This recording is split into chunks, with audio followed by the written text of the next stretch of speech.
Vous regardez votre compte en banque en ce moment et vous voyez un nombre comme 10 000 euros, peut-être même 50 000 assis là, parfaitement en sécurité.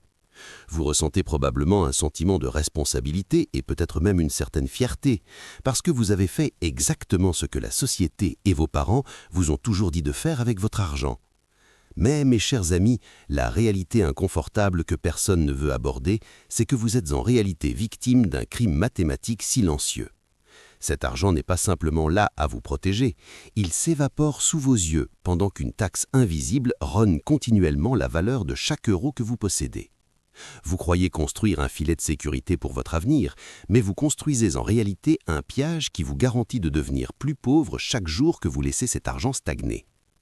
Je dois être clair dès le départ, tout ce que je partage ici est à titre éducatif et informatif uniquement.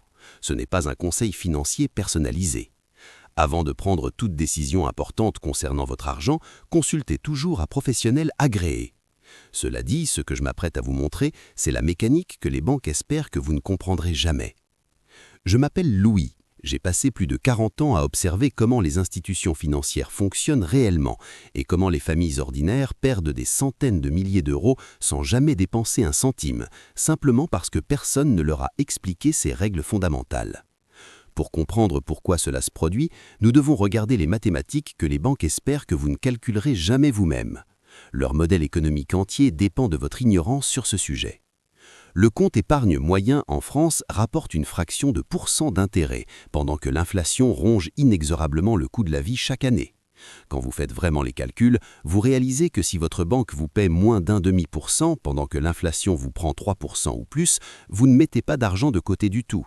Vous payez en réalité une commission annuelle pour le privilège de laisser votre argent liquide stagner pendant que la banque utilise votre capital pour s'enrichir.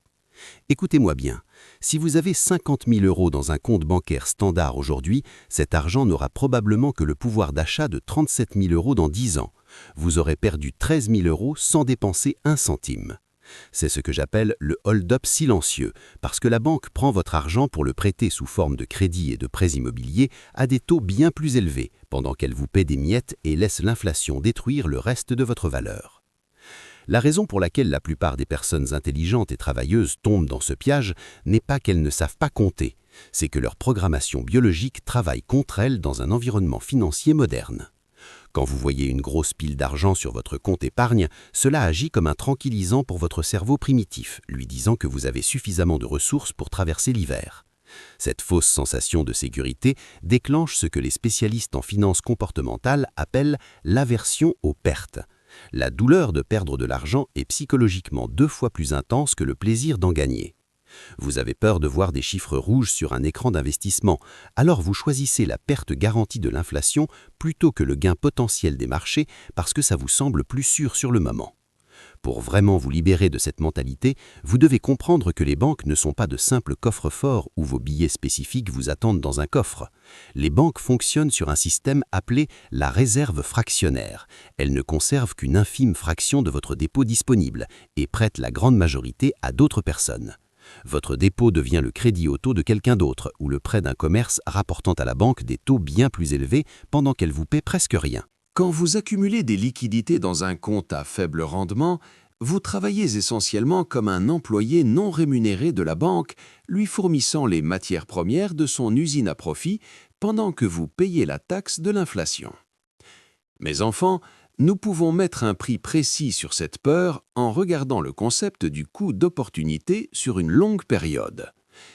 Imaginons que vous conserviez de manière trop prudente 50 000 euros sur votre compte épargne alors que vous n'avez probablement besoin que de 10 000 euros pour de vraies urgences. Si vous preniez cet excédent de 40 000 euros et l'investissiez dans un support diversifié à faible coût, à titre purement illustratif, il pourrait croître considérablement sur 30 ans. Votre décision de garder cet argent à la banque pour un confort émotionnel ne vous coûte pas rien. Elle vous coûte potentiellement une fortune en richesse future perdue. Vous payez effectivement la banque pendant des décennies pour garder de l'argent dont vous n'aviez même pas besoin de vous séparer. L'une des principales raisons pour lesquelles les gens tombent dans ce piège coûteux est qu'ils ont une définition terrible de ce qui constitue réellement une urgence financière. La plupart des gens traitent leur compte épargne comme une caisse commune, voyant l'argent là et pensant pouvoir se permettre des vacances ou un nouveau canapé simplement parce que le solde est élevé. Nous devons redéfinir les lignes clairement. Un remplacement de toiture dans 5 ans n'est pas une urgence. C'est une dépense planifiée pour laquelle vous devriez épargner spécifiquement dans un compartiment différent. Votre fonds d'urgence n'est pas un fonds pour les améliorations de style de vie. C'est une assurance financière conçue pour vous éviter de vendre vos actifs au mauvais moment. La liquidité, c'est l'oxygène, croyez-moi sur parole. Quand les marchés s'effondrent et que vous perdez votre emploi simultanément, la personne sans liquidité doit vendre ses placements au plus bas pour payer son loyer, ce qui détruit sa richesse de façon permanente. La solution à ce problème n'est pas de vider votre compte bancaire à zéro, mais d'appliquer ce que j'appelle l'échelle de liquidité, pour déterminer exactement combien de liquidité c'est trop. Le premier échelon de cette échelle est ce que j'appelle votre tampon de tranquillité, qui vit dans votre compte courant et couvre 1 mois de dépenses plus une petite marge pour ne jamais être à découvert. Cet argent est simplement l'huile qui fait fonctionner le moteur de votre vie quotidienne. Le rendement de cet argent ne vous intéresse pas, seule son utilité immédiate compte.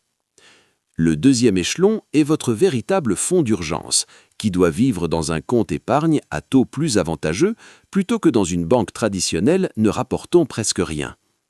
Si vous êtes célibataire et locataire, vous avez besoin de 3 mois de dépenses essentielles, mais si vous avez une famille ou un prêt immobilier, visez 6 mois. Une fois ce compartiment plein, vous devez vous forcer à arrêter de le remplir et rediriger chaque euro supplémentaire vers le 3e échelon. Le 3e échelon est votre moteur de richesse. C'est là que la magie se produit, mes chers amis.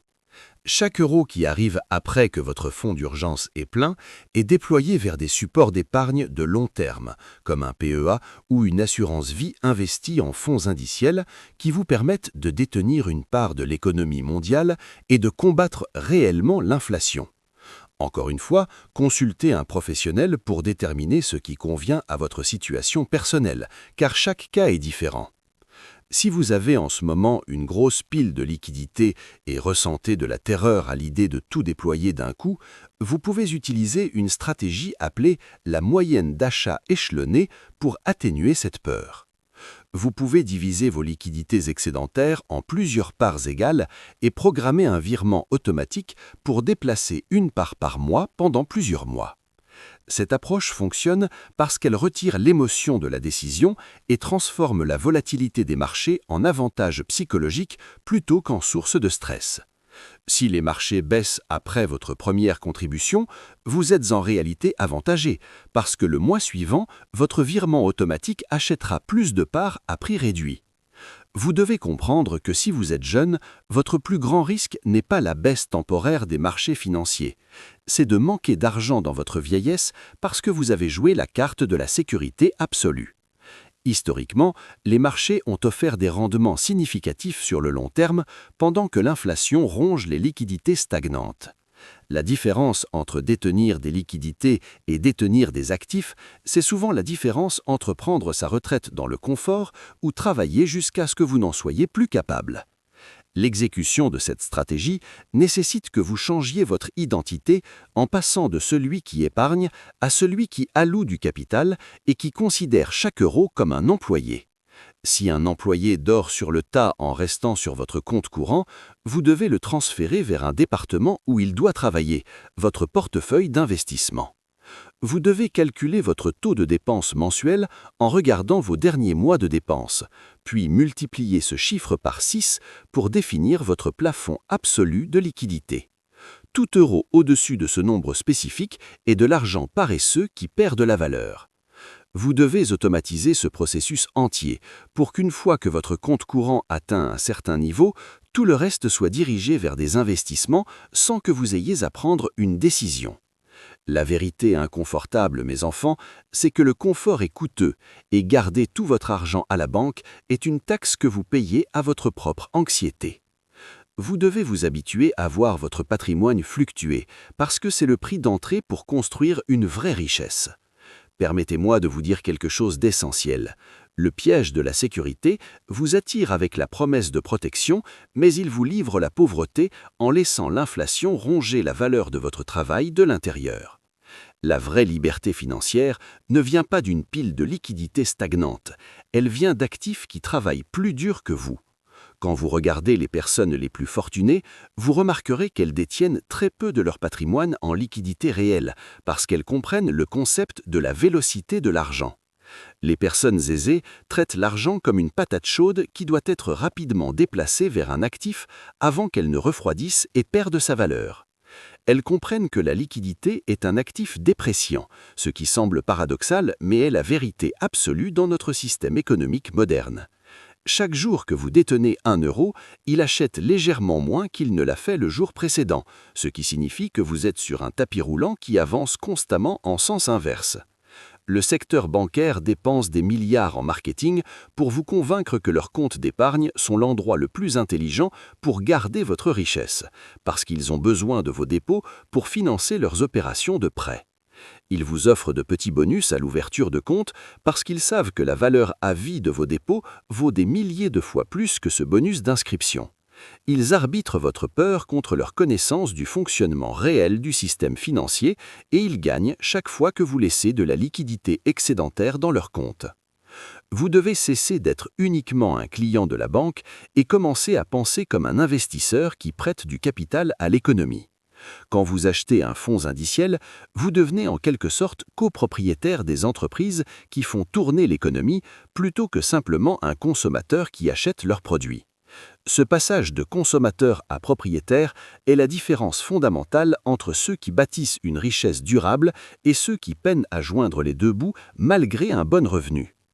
Nous devons également aborder le confort psychologique qui vient de voir un grand nombre sur votre compte bancaire par rapport à le voir dans un compte d'investissement. Quand les marchés sont volatiles et que votre compte d'investissement baisse de 10 ou 20%, il peut sembler que vous perdez de l'argent réel, ce qui déclenche cette réaction de panique. En réalité, vous devez réaliser que la stabilité du solde de votre compte bancaire est une illusion. Pendant que le nombre reste le même, la valeur de ce que ce nombre peut acheter baisse silencieusement. Dans le compte d'investissement, le nombre peut fluctuer fortement à court terme, mais le pouvoir d'achat croît au long terme. Nous devons également aborder l'impact fiscal de votre stratégie d'épargne, car c'est un domaine où beaucoup de gens font des erreurs sans même s'en rendre compte. Les intérêts d'un livret d'épargne classique sont soumis à l'imposition, tandis que certaines enveloppes d'investissement comme le PEA ou l'assurance vie bénéficient après une période de détention de traitements fiscaux nettement plus avantageux. Consultez impérativement un professionnel agréé pour votre situation spécifique, car la fiscalité est complexe et personnelle. Mais d'un point de vue éducatif général, garder votre argent dans un compte d'épargne ordinaire vous soumet aux impôts les plus élevés sur les rendements les plus faibles, ce qui est une recette pour la stagnation financière. Un autre aspect critique est de comprendre la différence entre épargner pour un objectif spécifique et accumuler des liquidités par peur. Si vous épargnez pour un apport immobilier que vous prévoyez d'utiliser dans 2 ans, alors garder cet argent en liquidité a parfaitement du sens, parce que vous avez besoin que le capital soit disponible et stable. Cependant, si vous accumulez des liquidités sans calendrier ni objectif précis, juste parce que ça vous réconforte d'avoir l'argent là, vous tombez dans le piège. Vous devez donner un travail et un calendrier à chaque euro. L'argent dont vous avez besoin dans les 12 prochains mois appartient aux liquidités, mais l'argent que vous ne toucherez pas avant 10 ans appartient au marché. L'inflation n'est pas seulement une question d'augmentation du prix du pain et du lait, c'est le coût croissant de votre liberté future. Si vous prévoyez de prendre votre retraite dans 20 ou 30 ans, le montant d'argent dont vous aurez besoin pour maintenir votre style de vie sera significativement plus élevé qu'aujourd'hui. 1 million d'euros peut sembler une grosse somme en ce moment, mais dans 30 ans, il pourrait n'avoir que le pouvoir d'achat de 400 000 euros aujourd'hui. Si vous gardez votre richesse en liquidité, vous vous garantissez de manquer vos objectifs de retraite parce que vous courez une course contre l'inflation avec une stratégie conçue pour perdre. Le concept de l'échelle de liquidité vous donne une manière structurée d'équilibrer votre besoin de sécurité avec votre besoin de croissance pour que vous n'ayez pas à choisir l'un ou l'autre. Vous pouvez avoir la tranquillité d'esprit qui vient d'avoir un tampon de liquidité tout en participant également au moteur de création de richesse de l'économie. Cet équilibre est la clé d'une construction de richesse durable parce qu'il répond à la fois à vos besoins psychologiques et à votre réalité mathématique. Vous devez également vous méfier des conseils que vous recevez d'amis et de membres de la famille qui peuvent être bien intentionnés mais sont également pris dans la même mentalité de rareté. Ils pourraient vous dire que les marchés financiers c'est du jeu ou que les liquidités sont le seul endroit sûr pour mettre votre argent parce que c'est ce qu'on leur a appris. Mais vous devez regarder les résultats de cette façon de penser et vous demander sincèrement si vous voulez finir dans leur situation financière. Si vous voulez des résultats différents, vous devez faire quelque chose de différent. La transition d'épargnant à investisseur est un voyage qui nécessite éducation et discipline, mais c'est le voyage le plus gratifiant que vous puissiez entreprendre pour votre santé financière. Vous commencez par construire cette fondation de sécurité avec votre fonds d'urgence et ensuite vous construisez systématiquement votre richesse par-dessus. Vous n'avez pas besoin d'être un génie pour faire cela, vous avez juste besoin d'être cohérent et disposé à tolérer un peu de volatilité à court terme pour un gain à long terme. Pensez à l'héritage que vous voulez laisser à votre famille et à l'exemple que vous voulez donner à vos enfants concernant l'argent. Voulez-vous leur enseigner à vivre dans la peur et à accumuler leurs ressources?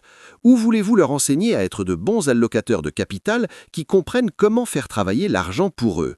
Briser le cycle de la trappe de sécurité ne concerne pas seulement votre compte bancaire. Il s'agit de changer la trajectoire financière de toute votre lignée familiale. Regardez donc attentivement vos finances aujourd'hui et demandez-vous si vous épargnez vraiment ou si vous perdez simplement de l'argent lentement.